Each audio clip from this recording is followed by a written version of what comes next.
Welcome to a very special joint podcast. It's the Evan Roberts podcast, and tonight we are making love with the Mike Delivers podcast. Mike Biseglia, a man I've referred to on the air numerous times because I don't know that many Nets fans. So when I want to cite my Nets fan friends, it's really a list of three, and this man is one of them. I'll give him a proper introduction, even if you're listening to his podcast, because then you're probably like, who the hell is this Evan guy? And maybe he'll give an introduction for me. But Mike Biseglia does an outstanding job producing the Zach Gelb show on the CBS Sports Network. Before that, he basically made Moose and the Taz famous. Let's be perfectly Taz honest. And the Moose. Taz and the Moose. Still getting that wrong. Years later. I think I did that on purpose, actually. I hope so. But he's also a diehard Brooklyn Net fan the way I am. So Mike Biseglia and the Mike Delivers podcast. A podcast about what? Delivering food? Yeah. That's what it's about, right? Yeah, Mike? and people listening to this are like, why is this guy even saying that? How do they not know that? Yeah, it's about delivering food for Uber Eats, about doing food reviews with my wife. And you don't know this, but my wife and I are in the middle of June Taco Bell madness, where every week we are trying a different item from Taco Bell and giving our full food review on it because we are pretty much Taco Bell virgins. That's it. I love your podcast. It's very deep.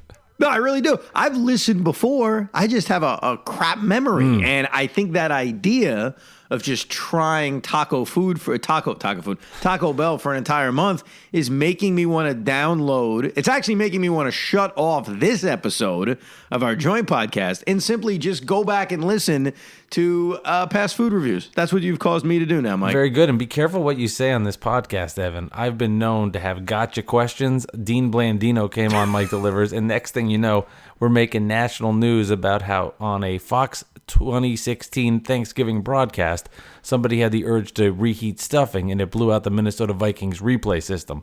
So be very careful what you say here on this podcast. I can't, you might be making national news. Tomorrow you might be on the cover of USA Today. I remember when I heard initially that story about Dean Blandino, the first thing that popped into my mind is, how did the interviewer get that kind of answer? Like, where did it start? And I know where it started now. It started on the Mike Delivers podcast. But I should explain, we're here today to distract. Obviously, this is a distressing time in our country right now with the civil unrest, with the virus that we've been dealing with for a couple of months. And so we have been given some good news over the last couple of days about the NBA restart, at least a plan for the NBA restart, which right now is starting to come into focus. As you may or may not know, 22 teams will be invited to this NBA restart beginning on July 31st. It will only include one extra Eastern Conference team. That would be the Washington Wizards, and then a whole host of Western Conference teams. We like to call it the Zion Williamson Invitational. And what I was really intrigued by, because I think we knew as Net fans, look, we're in the playoffs. Whatever format they come up with, we as Brooklyn Net fans will be there. Either it's right to the playoffs or there's some kind of tournament that maybe we'll have to play in. Either way, we knew. Knick fans kind of also knew their season was going to end. Though there was maybe the idea of, hey, maybe they'll be invited. But Biseglia, why would you invite such a lousy basketball team to such a great party? Yeah, you wouldn't do it. No, there's no need to have them there.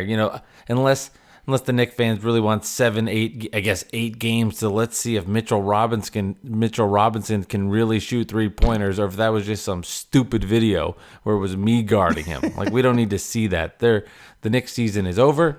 They can worry about the lottery. They can talk about Mitchell Robinson being the next best great center in New York, and we can move on from there.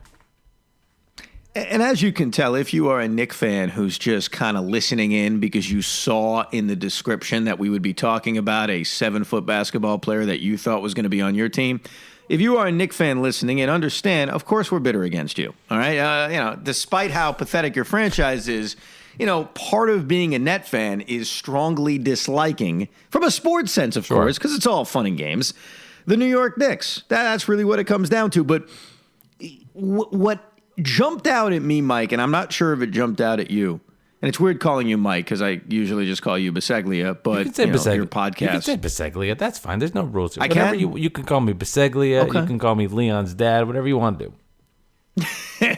Leon is your cat, by the way. Biseglia's dad, I don't know. Biseglia's dad, Leon's dad, Biseglia. Yes. I wanted there to be, and I wasn't thinking about this in terms of Kevin Durant. I was thinking about this in terms of fairness. And that is the idea that there needed to be regular season games. I like what the NHL is doing, but I think one of the big issues that the NHL has is they're going right into the playoffs. And I always thought with whatever plan they came up with, even if it was just the playoff teams going there and not, potentially having play-in games or what have you, that there needed to be regular season games. I didn't think there'd be as many as 8, though. I got to be honest. I really thought that number, the ones I at least proposed on the air just as a fan, was more like 3 or 4. So when I heard 8, I like it. I think look, the whole thing's going to be completely different. Yeah. But I like the idea of the 8 regular season games. I love the idea of the 8 regular season games. And maybe I'm in the minority on this, but I loved all the little gimmick ideas that the NBA came up with. If it was a World Cup style tournament, if they had what they've come up with now with the teams in the Western Conference and the one additional team in the Eastern Conference, I think 8 games is appropriate. The problem if you had 3 or 4 games is it's almost as if you're saying the regular season, the additional regular season has no extra meaning to it.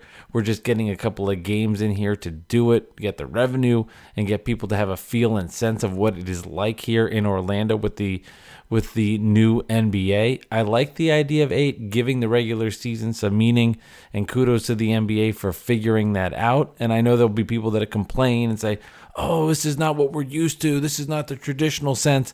I mean, at this point, who cares? They're just going to be playing basketball. This is going to be a very different end to the season, something we have never seen before. And I think we need to all just embrace it and understand we're in some unprecedented times right now where the season was put on hold for a virus and a pandemic. Like, this is what it is. Let's embrace that we have sports. Get behind it. You might not love that it's 8 games. You might not love that the NBA wants Zion Williamson there, but who really cares at this point? Let's just get some basketball and let's see what happens. And let's see how these guys react to it. I'm excited to see what happens on the court, and I expect a lot of chaos because there's no more home court. I expect this to be pretty fun. All right, let's get down to brass tacks. Yeah. All right, let's just get down to the point of why we're here, and that is the potential return of Kevin Durant and Kyrie Irving. First, did you, and I know we talked about this back in October, but October is really about 7 years ago when you think about everything that's happened in the world since. I forgot what we said, but I know that I certainly said to you, if Kevin Durant is healthy, you can let him play, but I'm not thinking about him this year. I'm kind of putting him out of my mind. And I have to admit, it turned out to be very difficult to do because it seemed like there was always some kind of update about Kevin Durant. There was always some kind of video about Kevin Durant. And even though the Nets season did not go nearly as well as you and I certainly hoped it would, and Kyrie Irving ends up getting hurt, and there's certainly a thought, hey, this team could actually miss the playoffs. Oh my God, what a disaster. It turned out to be really difficult to just ignore Kevin Durant. Right before they shut this thing down, were you still thinking about Kevin, or once Kyrie went out, was it, all right, he's not coming back, and there's no reason for him to come back? Yeah, when Kyrie was shut down, the whole Kevin Durant idea dissipated as well. And I don't know if that's just thinking, why would Kevin want to join the roster without Kyrie Irving, knowing that he cannot win a championship and then he's going to put his body on the line? So the second that Kyrie went down, my head moved to a different direction. Now, it's like difficult to think what I was even thinking at the time, but I'll point back to that Laker game, which was the last Nets game that we saw where the Nets defeated the Lakers in LA. At that point, I was like, you know what? Let's just build some chemistry. Let's get this team moving in the right direction. Let's try to make sure we're not the 8 seed, we're the 7 seed. Play Toronto. Karis LeVert's been excellent the last couple of weeks. He's really developed into having the season we thought he would have. He had the 50-point game versus the Celtics just moments before the Lakers. Let's see if this team can get into the 7th spot and then play Toronto. And I don't think they're going to win, but you know what? They're going to battle. They're going to be a pain in the ass, and then we can build for the next season. But you're right. When Kyrie went down, Kevin Durant just it wasn't a thought anymore. It was, all right, this season is what it is. We'll get Kevin next year. All right, now here's the other question before we get to what they should do now on July 31st. Did you want Kevin Durant to play in the Olympics? Because that also came out that, yeah, Kevin's not going to play this year, but in the Olympics, he really wants to play to win another gold medal. What did you think of that? Because I was against it. It was just going to scare me, thinking, boy, this guy could re-injure himself before he ever plays for the Nets again. I was not exactly in love with the idea of him playing in the Olympics. Yeah, absolutely not. The idea of him going out for Team USA, it would be cool in the moment because they'd be talking about him. They'd be like, oh, there's Kevin Durant on the Nets. This is awesome. But then the second he goes up for a rebound and comes down funky in a game versus another country, and you're saying to yourself, that's it. It's over. There's no reward for it. It was just, even if Team US, I mean, the truth is, and I'll be honest here, I'd rather Team USA win the silver, win the bronze, and Kevin Durant's healthy, as opposed to Team USA goes out and wins the gold, scores, he's great in all of the games, scores 45 points a game, and then injures himself in the finals, and it's like, okay, great. Now Kevin Durant's done. So I don't even know how that's even a possibility. I guess I hear the landscape of people saying, oh, I understand you're getting him some minutes on the court, making him feel better. Yes, but that was the argument. That's the argument. Right, but right. I mean, come on. Like, the guy gets hurt, you're done. The franchise is over. It would be so difficult to watch. Oh, God. It would just be nerve-wracking. But the reason I brought up the Olympic question is I think that's a big part. Not all of it, because I think these rumors would have been here anyway, but that's a big part of why a lot of Net fans are looking at July 31st and saying, well, damn right Kevin Durant should play. There was a thought he was going to play in the Olympics. This is right around the time when the Olympics were going to take place. So, two questions. Number one, is he going to play? And number two, do you want him to play? Number one, I do not think he's going to play. I was on team he is going to play, but the more I thought about it with Kyrie out, I don't think he's going to be there. Well, we don't even know if Kyrie's out, that's the other thing. We don't know. But with his shoulder injury, it sounded like he wasn't coming back till mid-August, September, which I guess would be in the middle of, I don't know where the hell that would put the Nets in the timeline. But Seglia, did they ever say that? Nothing official. I mean, because he was out for the year, they never really gave a firm timetable on when he was coming back. No. And, Kyrie Instagrams a picture of his sneakers, which makes you think he's working out, but it could also mean he's selling a new line of sneakers. Who the hell knows?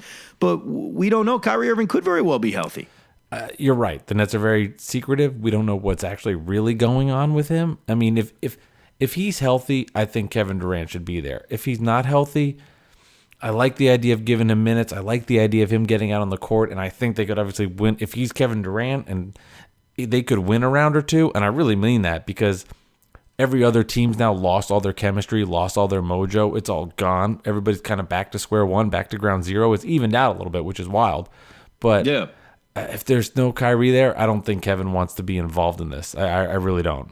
Well, I guess I would have to wait to hear the why, because I'm kind of with you. I don't expect it. I don't expect Kevin Durant to play, but it goes back to the question of, well, why? Why wouldn't he play? What would the reason be given for him not to play? The timetable on him to recover from this injury is now going to well exceed other guys who've suffered the same Achilles injury. I mean, it will be, I think it's 408 days or 410 days, something like that, between the injury against Toronto and potentially coming back on July 31st. So the injury, the idea of rushing him, which was always the reason of, you don't want Kevin Durant back for the playoffs this year because you're rushing him, quote unquote, rushing him.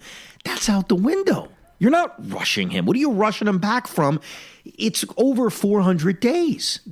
So if it's not that, what would be the reason? Do you think there's any rationale in his head, in his team's head, in the team Kevin Durant, that him coming back this year with this team just doesn't feel right, and they want to start from square one back at when the season starts next year, and they put together probably the roster that he wants? Do you think that there's anything to that with him?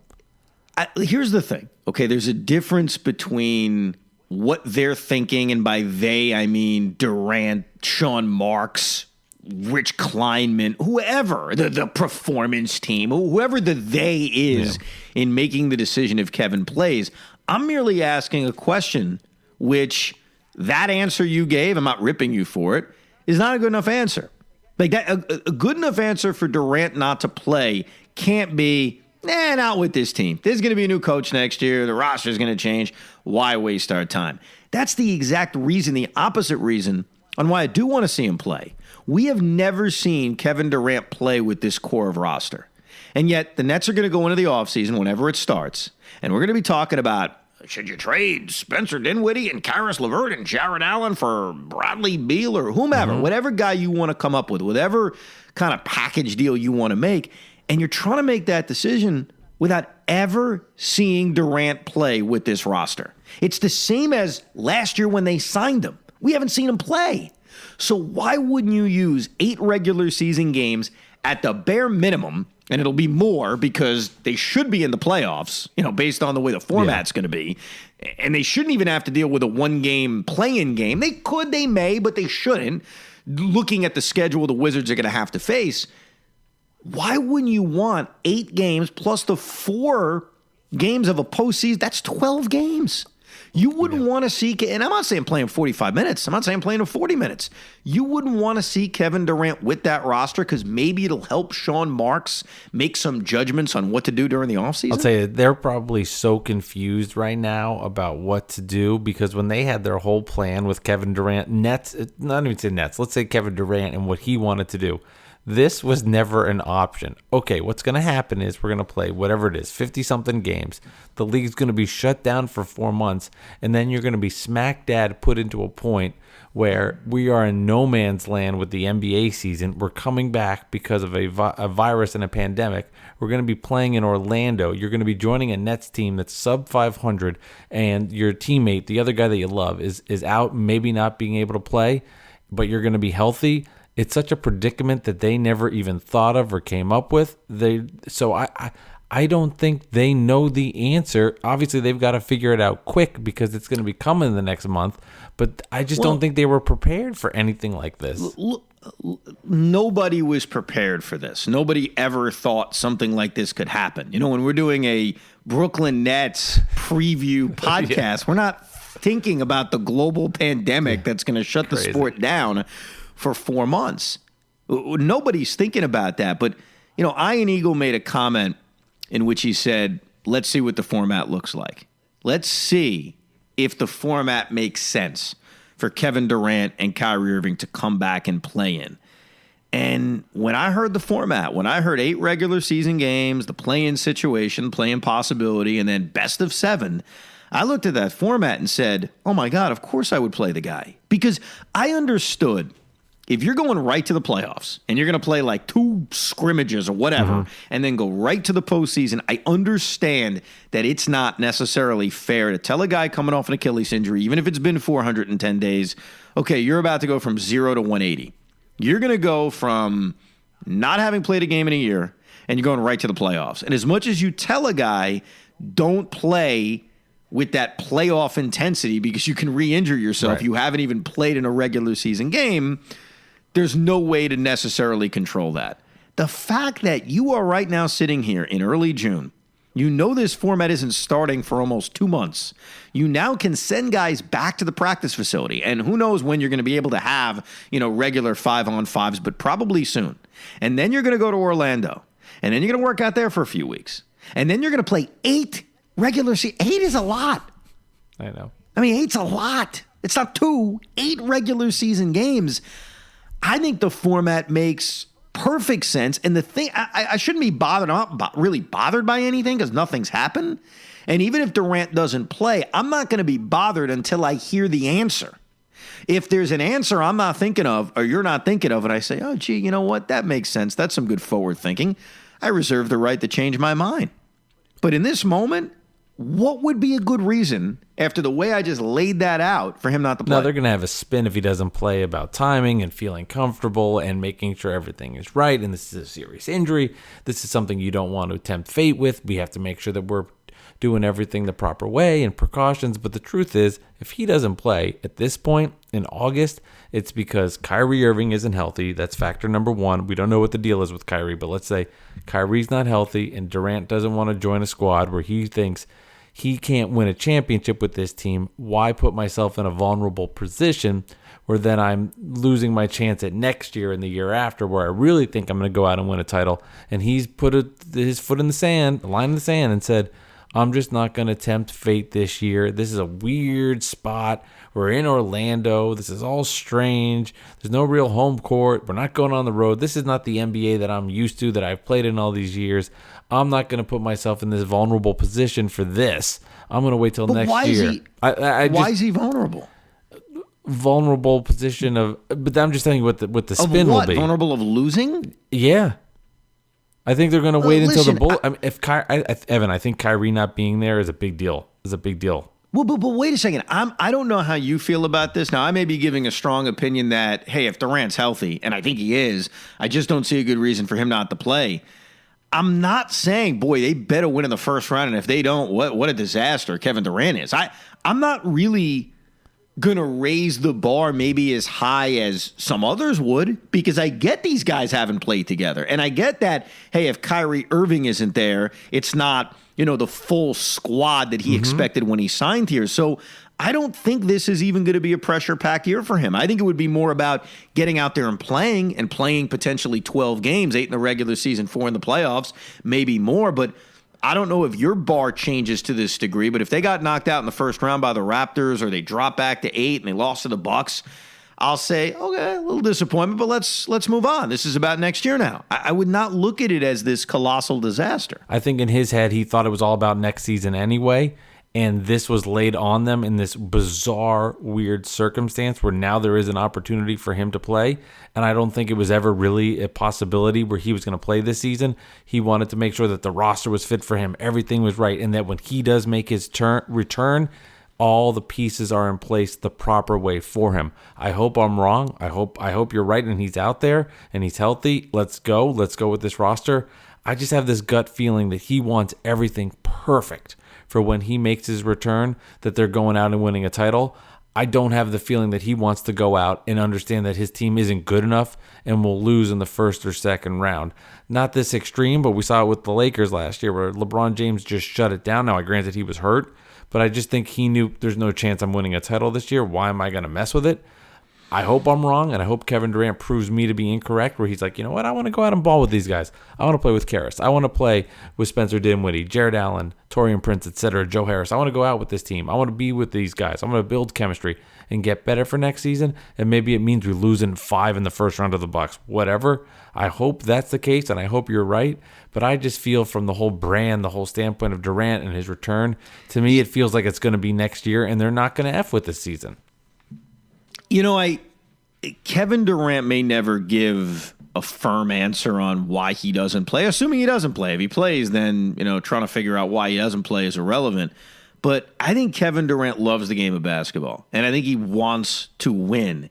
And I think he is curious, I'm guessing, hey, how is all of this going to fit? Even though Kyrie Irving was the one who verbally said we need to move pieces around, essentially, I'm sure Kevin Durant has his thoughts on what this roster should look like. Mm-hmm. But I'm also sure that he's probably curious about playing with these guys before the roster is altered in a major way. And so even if it's not winning an NBA title, I do think that's an element of this that's important, because every time we talk about this, whether it's on the fan and a caller brings up, would you trade for Bradley Beal? Would you trade for this guy? What's very frustrating about these discussions is we're basing it on what? We have never seen this core play together. Since the day they had the, quote, clean sweep, we've thought about it. We've talked about it. It's almost a year ago. I mean, seriously, think about that. It is almost a year ago when we all got so ecstatic that they signed Kevin Durant and Kyrie Irving. We saw Kyrie Irving basically play a handful of games. We have never seen Durant play. We've never seen the roster, and so trying to construct what to do with Karis LeVert and should you trade Dinwiddie is this fruitless exercise. It's an exercise we could have done on July 5th last year. And so I would think Durant shares a little bit of that to see, hey, even if it's only over 8 games, how does this fit together? I don't think he needs that time frame in his head to go out there on the court and know what he sees in guys. I think he's probably watched them all season and has already made his decision. I think he knows. He knows if if Jared Allen's here for the long haul. He knows if the team should make a move. And let's be honest, they're going to listen to him. He's the pseudo GM coach or whoever they want him to hire the coach. Kevin Durant's going to have a big say in that. Honestly, Evan, I think he already knows what he thinks about guys. I think he knows, all right, I think I can trust Joe Harris. I think Spencer Dinwiddie and I can work. I love Karis LeVert. I don't know if Taurean Prince is the guy. I think he's already made his decisions, and him going out on the court, I don't even think it matters to him. Okay. What do you make, and a great job by Alex Sturm on Twitter for translating. TLC did an interview in French, obviously. And the translation says, TLC said, Durant has been healthy for 5 months, participates fully in practices, goes hard, is a pain in the butt to play against. And he says that he doesn't think Durant will play, but that he wants to. And so I get it. We're translating this from French. It's also Timothy Loabo Cabarro speaking. But that last sentence, the first part is great. He's been healthy for 5 months. He's practicing, all that stuff. He thinks Durant wants to play but won't. What does that if he wants to play, what would keep him from playing? Would it be Sean Marks? Does Sean Marks have a reason for not wanting Kevin to play? I think that it's almost like he has it backwards. It's like he definitely wants to play. He definitely wants to be out there, but he won't because he knows he can't win a title, and he's going to save his bullets. He knows he's getting older. He knows he's coming off a serious injury, and he knows that he has to spare his time wisely and use it when it's out there to win a championship. And I bring it back to the fact that if Kyrie Irving's not there, he doesn't have all this time. Can I ask you something? Yeah. Are you believing what you're saying, or are you just kind of saying? No, I believe it. I don't think. I think okay. Kevin Durant looks at this roster, looks at this circumstance that we're in, and says, "This is not my time to come in here. This is bizarre. I'm going to wait till we start the regular season, and it's going to feel right." I don't think because this is Kevin Durant, and I think because he's sensitive to this stuff. Let's say, for example, Kevin Durant comes back and he leads the Nets to a win. They're gonna say, "Oh, let's say even they won a championship.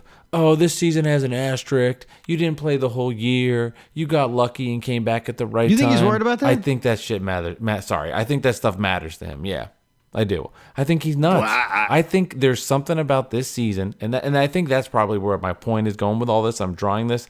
There's going to be people that call this season an asterisk. I don't agree with it, but I think it almost should be the opposite because of where everything started and where we are now. But this season, when we look back at history, is definitely going to be one. Remember that season back in 2020 when blah happened? I think that matters to him. But you know what I hate to say about this? And I've said this on the air before, and it sucks that people think this way. I think people are going to form their opinion based on who wins. I think that those that are in the industry of destroying LeBron James and not liking LeBron James or not thinking he's great or whatever the hell they come up with, if the Lakers win the NBA title, this one doesn't count. I know. I think if the Bucks win a title, who most people like, I think that in general, no one really has an issue with Giannis. I think you look at the Milwaukee Bucks and say, that'd be great. Let them win an NBA title. I think it would be, it was legitimate. LeBron failed again. Mm-hmm. Yeah, it would probably come back to LeBron. And yeah, the Bucks won the NBA title. I think a lot of this is so agenda-driven on if it's legitimate or not. And I think what people should do now in this moment, and maybe not today, but July 30th, right before we start this thing and hopefully finish it, is make your opinions known. To me, it's legitimate. It's different, like you said. It's very different. It's weird. It's going to take a lot of getting used to. But of course it's legitimate. And on a lot of levels, Biseglia, you're right. Winning a championship in an environment like this is going to probably be tougher in a lot of ways. So whether it's the Bucks or it's the Lakers or it's us, maybe we're the ones celebrating. Hell freaking yeah, it's a legitimate NBA championship. And anybody who says otherwise, they better be saying it right now. They better not wait until they see who wins. Yeah, I think, like I said, I think this is a big deal that you're able to do a 3/4 of a season or 2/3 of a season or whatever it was, stop for 3 or 4 months, then even more 5 months, then go back on the court, go to a different area, go, and even like, let's say the Lakers can do this thing and win the title. Now they don't even have the home court. So everything they worked on all season is gone. Their home court is not there. They're on a neutral site with no fans. So basically, it's everything you worked for all season is disappeared. If LeBron, for example, is able to rally those troops and get them to win a title with everything that happened, to me, I'm like, this is an incredible title. And we don't have to go down this direction, but if this was the Jordan and the Bulls and put them in this scenario, oh my God, you see what Michael did? They had a 5-month layoff, and Michael was able to get this team to rally. He made them better players. He made them all better. These guys, if they didn't have Michael, but with LeBron, it's an asterisk. He had the time off. This one doesn't count as much. It's a little different. I'm a firm believer. If you can win a title in this mess, and everything that these teams went through, I'm all for it. And I personally think there's going to be a lot of chaos once we get to the playoffs because, like, for example, a team like the Raptors who thrive off that incredible home court, they're going to be coming off a huge layoff and not have home court. So to me, like a team like Toronto evens out. Yeah. And that's why I'm like so curious to see like what are the Sixers? What are the Celtics? What are these teams? Yeah, but only time will tell.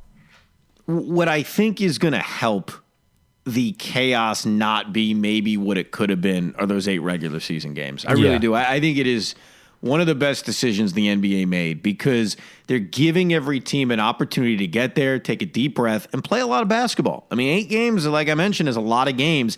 And I think that the rustiness, the lack of chemistry that may have been a big problem in a 7-game series right out of the gate, I think gets eased a little bit. You're right about home court. It doesn't mean anything. And, the dopey ideas of let's somehow try to find a way to give the home team an advantage by giving them the choice of the Disney hotel they stay in, which is crazy to me. I mean, you could try anything you want. I would not have those hokey ideas. I would embrace the fact it's a neutral environment. You want to change the court and put a logo on. That's one thing. Right. Who cares?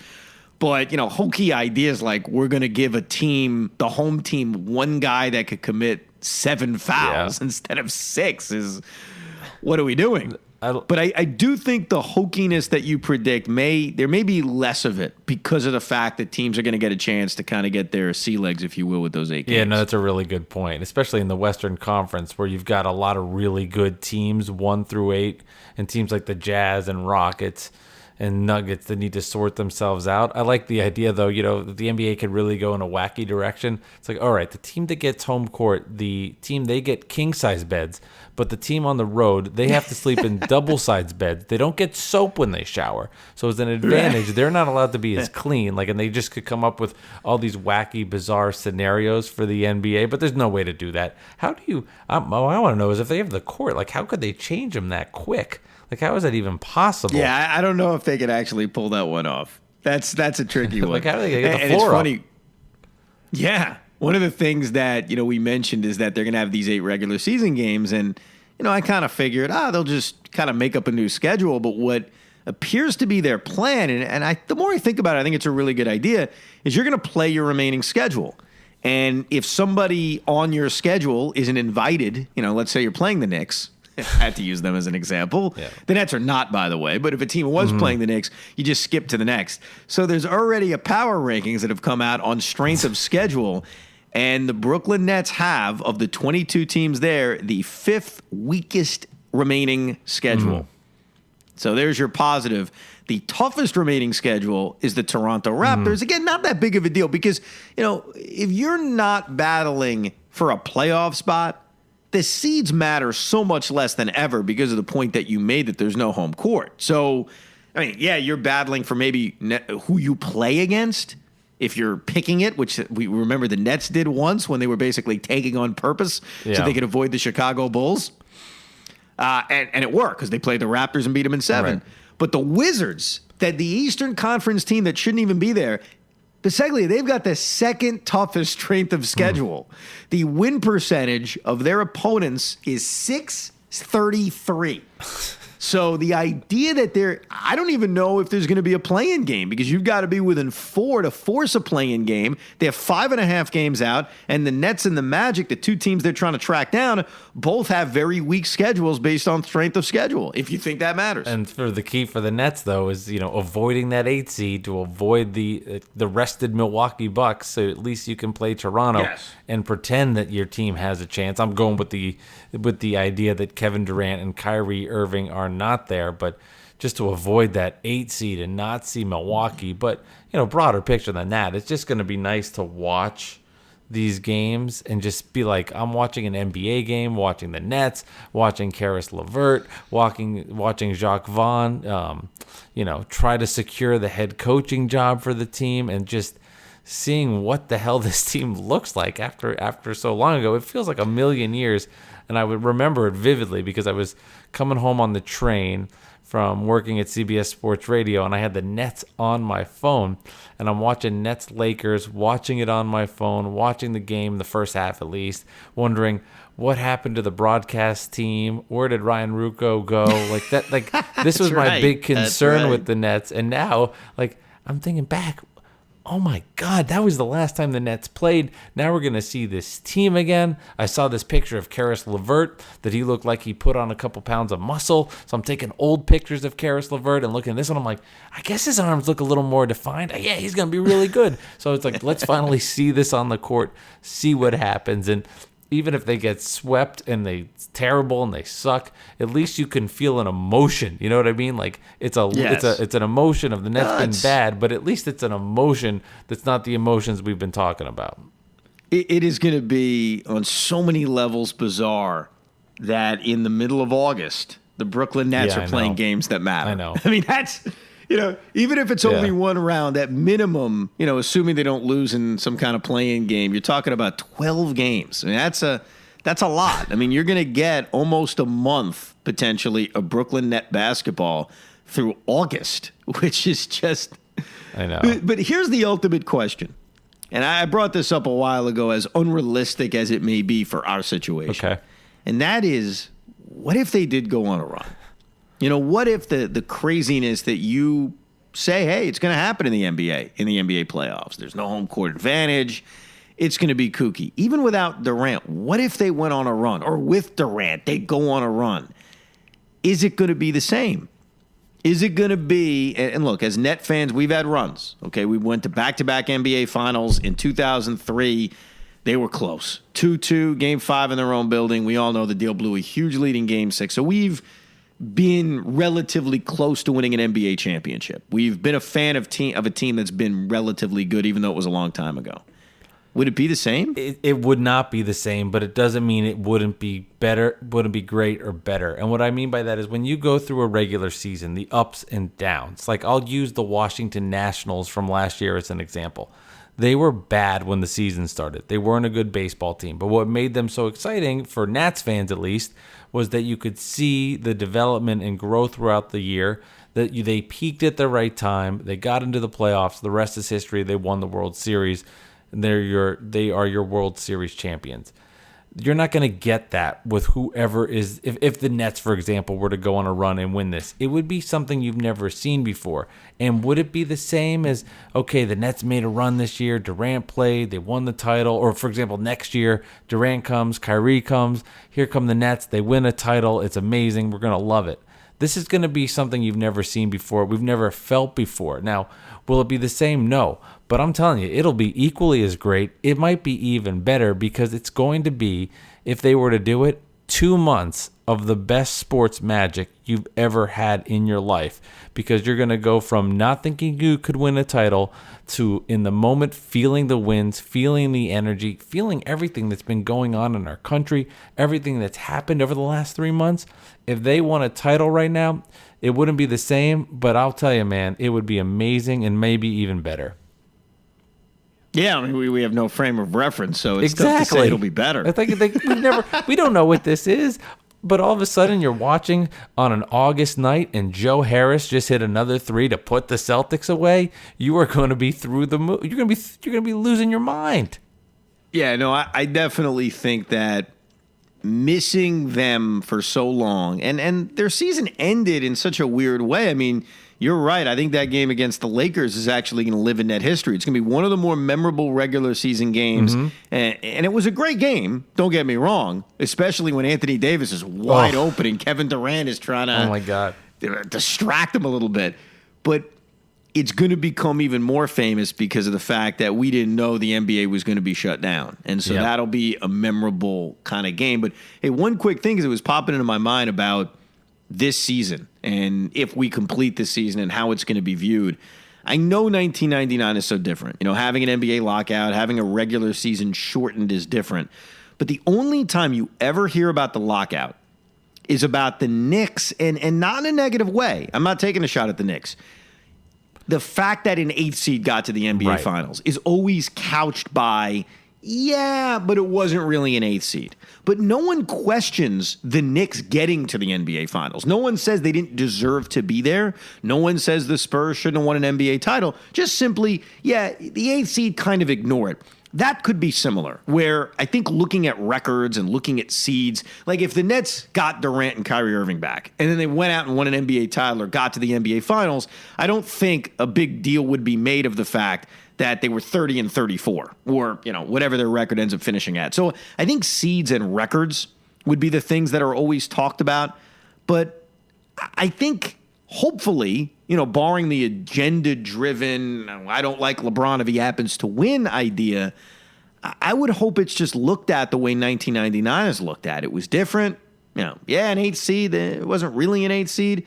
But the Spurs are legitimate NBA champions, and no one questions it to this day. I completely agree, and I think when we look back at history and we look back at the 2019-2020 NBA season and we look back at everything that had happened and why the league went on pause and why then it ultimately got restarted, I think there will be a shining light on this year, not to sound super cliche, but I think that we're going to look back at this year and be like, wow, that was incredible. And wow, do you remember those playoff games with no fans there? Do you remember that game where Kevin Durant scored 51 versus the Sixers and Embiid was crying on the side because of how great the Nets were? We'll be looking back at that and thinking how incredible that is. And I think it's going to be weird at first. People are like, "Where are the fans? This is strange." But quickly, and you made a good point before, those 8 games will be a nice buffer that we can then kind of glide into the playoffs, and we're all used to what we've seen, and not just this big jolt right away where it's like, all right, we're back, and all of a sudden the Lakers are down 2-0 in the playoffs. What the hell just happened? So who makes the announcement that Durant is coming back and or not coming back? Is it Woj? Coming back, it's on the boardroom on his site. Not coming back, I'm going with a Woj type. Yeah. What do you think? I think it's going to be... Man, I know, it's a good question that I asked to you, and I didn't really think about it myself. Oh, that's a good question. I asked it myself. I think it's going to be Woj either way. Okay. I get the idea of Kevin Durant, making the announcement himself. Yeah. But think about it. At the end of the day, who broke Durant coming to Brooklyn? Yeah, that's right. It was Woj. Because even though Durant set up the whole, hey, it's going to be announced tonight on the boardroom at 6 o'clock or 7 o'clock, whatever time it was supposed to be, Woj came out with where before Durant did. When Durant made that announcement on the boardroom, we already knew he was coming to Brooklyn. So he wasn't able to pull it off the way LeBron did. Let me ask you this, and I think you may have convinced me on that. What would be more exciting? And I guess maybe you won't be able to answer this until if it happened. Durant, when you found out he was coming to the Nets, or if Durant says, "I'm ready to roll. I'm back with the Nets right now when the season resumes." Probably Durant signing to begin with, because I think that it was not something I ever believed would happen. And it was something I had to talk myself into, because when he first had the Achilles injury, I made it clear to you it was a scary proposition bringing him in. But eventually, as the days went by and we got closer to D-Day, I was all in. You know what? Yeah. Blanket, sign the guy, let's go. And I still never thought it was going to happen. There was always that fear that it would just backfire in their face and he'd end up with the Knicks and then come back healthy a year from now. He's going to play for the Nets, and I think that's the reality. It's now just a matter of, well, when is he going to play for the Nets? Is it going to be in this weird Orlando tournament, Or is it going to be at Barclays Center in front of 25% because that's all that's allowed in at that time? Yeah. Who knows what the crowds are going to look like in December or January when they start next year. So I think signing him would be more exciting. But look, I have definitely, and I made my point throughout this podcast, why I'm now hoping he plays. It's different. It's a different discussion than what we had in January and February when I would preach patience. I think it's out the window now. It's healthy, or he should be healthy. Every indication he's healthy. Let the guy play. But we both feel he will not play. That's our official prediction in this moment, early June. And if he doesn't, you're not going to like his explanation or his team's explanation. Whatever it is, if he doesn't play, it's going to be a bunch of BS, and you're not going to like it. I think it's very, very likely that's a correct answer. I can't imagine, and I'm trying to, what explanation could be given to where I say, yeah, you know what? That makes a lot of sense. And if it made a lot of sense, it would probably be Kevin Durant saying, yeah, I'm not fully healthy. And if he ever said that, we'd be worried that, yeah, he's not fully healthy, and it's July. So it's a lose-lose when you really think about it. And the Kyrie part is still such a mystery, too, because no one knows him and how healthy he is. Yeah. Nobody knows. So one last thing before we finally end this wonderful joint podcast of Mike Delivers and the Evan Roberts podcast. Who will win, or what will the NBA Finals be? Will it be what we thought it would be, or is it going to be something crazy? What's the NBA Finals in 2020, in October of 2020? It's hard not to pick what we all thought it would be. It's hard to go against the Bucks, although I have a strange feeling the Sixers are going to get their crap together for this. But it's hard to pick against the Bucks and LeBron right now, and I know that's just an easy opt-out answer, but it's just hard to visualize another team going in there. I could maybe, and this is kind of wacky, but I could maybe see in like this kind of quick format the Rockets getting hot and being really annoying. But other than that, I'm not buying the Clippers. I don't think they've had enough time together as a squad. And I've said before, maybe that's out the window with this. But picking against the Lakers just seems kind of silly. Yeah. I'm still trying to formulate if we should pick something kooky or just go with the chalk. At the beginning of the year, I predicted a Milwaukee-Denver NBA Finals, and I'm going to stick with it. The Denver Nuggets right now are in that third spot in the Western Conference. So I'm going to just go all in on what I said back in October and hope it happens. Think about that. What I said in October, and then it's going to happen in October. So the NBA season will start and finish crazy in 12 months. It's... we're never going to forget this. And then for Denver home games, what they have to do is they have to change the altitude in Orlando. Right. So they make it like that to give the Nuggets the sense of a home court.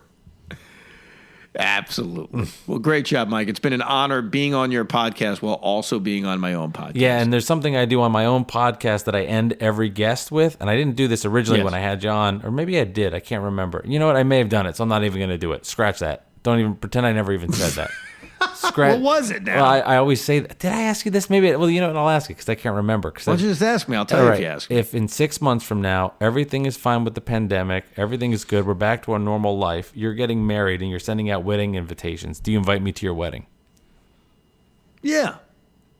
Did I ask you that before? I can't remember. No, you did not ask me that, and my answer is yes. You would get a wedding invite. Nice. All right. Yeah, I asked that to everybody. Does that make you feel good? Yeah, it does make me feel good. I ask that to everybody that comes on. And typically... Now, what is the rate? Are you getting a lot of yeses? I get a lot of yeses, but it's weird when I get yeses from people that should not say yes. So I actually appreciate honest answers when somebody's like, no, I just met you. When we talked about Uber Eats for 20 minutes. What did Blandino say? Did Dean Blandino say yes? I don't remember what he said, to be honest. How do you not remember because, that? Evan, to be honest, I've interviewed...